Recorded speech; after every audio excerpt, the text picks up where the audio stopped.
I want to turn firstly to the recent HIQA report that we've had in relation to Dublin North City.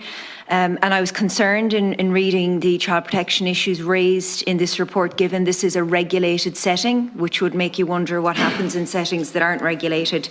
And I think it's important to just note some of the points that were made in this report. So the review of case files showed that overall child protection and welfare service provided to children were not safe, adequate or timely.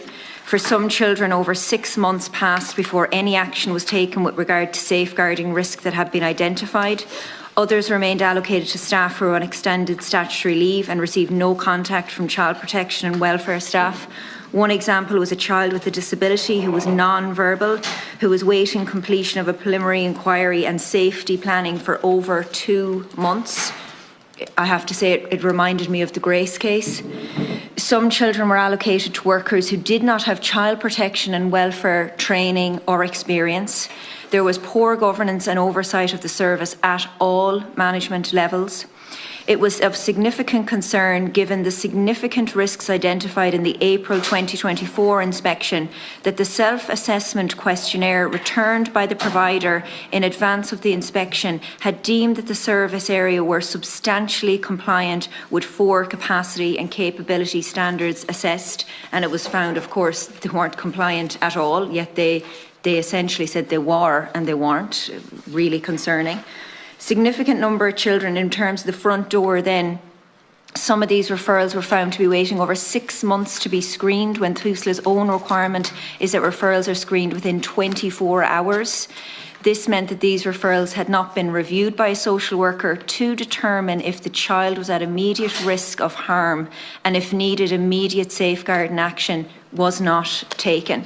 This report is really concerning, and as I said, this is a regulated environment, and the fact that HIQA were misled in terms of the self-assessment sent back by the provider to say, yes, we're compliant in 4 of the 5 areas, and they weren't at all, is concerning as well. Now, I know steps have been taken, but clearly not quickly enough, and I would imagine a number of children were failed in terms of the service provided here, and I just wonder if you can give us any reassurance in relation to this. As I said, this is just one setting, and then that leads me to the special arrangements, and if you could maybe give us a bit more information on where these settings are, how often they're used, and then in terms of regulation and inspection, which I presume is non-existent. Thank you.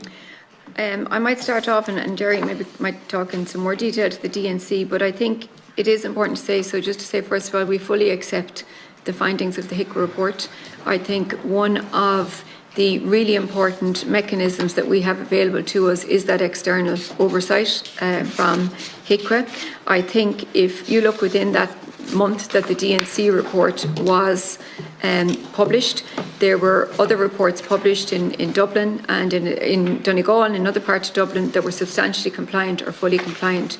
But we absolutely recognise a challenge within the whole of the Dublin North East region, not just Dublin North City, in terms of resources. What HIQA will talk about is, with the limited resources that are available, we are responding to those who are at highest risk or greatest need.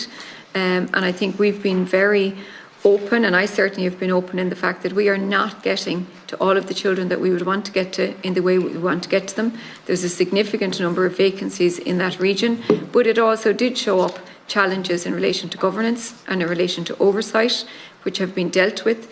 And when I referred in my opening statement to the restructuring and the new changes that are coming in line in the 1st of January, one of the things that has been, historically in TUSLA, a legacy piece, is that the way in which services have been, established in terms of the size of those services, the demand for those services, the resources, has been very inequitable. From the 1st of January, the regions are being realigned. There are new geographical boundaries coming in, and what we're going to end up with is 6 regions with 30 networks of almost equal size in terms of demand and capacity. So that will help us address some of the resourcing issues that are in place in that area. Jerry can certainly talk to you about any of the specific findings or what we've done to address those. Yes, Deputy, and thanks for your question. Yeah, and I think as Kate has pointed out, that particular area is one of the areas that probably has some of the highest need and highest deprivation in the country, and it's one of our largest areas as well. And it is around the Dublin area, we really struggle most to recruit social workers and social care staff. And when you look into the background of this particular inspection and what was happening in that particular area, the existing staff were extremely busy, but dealing with high levels of vacancies. Yeah. And what was actually missing in that particular system, when you're so busy, governance can slide quite quickly. And when we examined externally what was going on, that was what we found. And we had to take immediate steps to strengthen governance arrangements within that particular area. And the regional chief officer, along with the area managers and PSWs, have been meeting weekly to actually improve the service in that particular area, and we have made great strides at the moment in terms of the action plan that was presented to HIQA, and we're updating that for HIQA as we speak. I think the importance of HIQA coming in and examining us externally like that gives us a great opportunity to actually improve our services every time. Okay, and that's followed through. Yeah. But just to make the point in terms of the highest risk being dealt with, like if the screening hasn't been done at the front door for 6 months, you don't know what the level of risk is. And there are examples of a child where there's an allegation of physical abuse waiting screening for over 4 weeks, yes, and how that could have escalated, and God only knows where it ended up for 4 yes. weeks. So it's not so much governance which is of concern, but it's the children and the suffering they experience when they're not dealt with. Thank you.